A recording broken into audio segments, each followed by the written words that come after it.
mieste údajne jej ex-milenec do brucha a hrude 14-krát. Trafili ju aj do srdca, ukázala to pitva. Po otrasnom čine muž skočil pod vlak, žena mala k Marekovi kedysi bližšie. Takže ona s ním predtým žila, ako sa vydala a potom si znovu s ním začal, ako to opustil a on to neuniesol. Sokovia v láske robili v jednej firme. Janka si ale napokon vybrala manžela, s ktorým má 4-ročného syna. To sa jej zrejme stalo osudným.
Už keď sa rozhodol, jak sa rozhodol, to je vôbec, ale trúbem sa na život.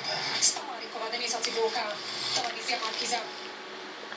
Marinkotkové sídlisko, ktoré vytvoril obyvateľ kláštora pod Zmievom na svojom pozemku uprostred dediny, je už minulosťou.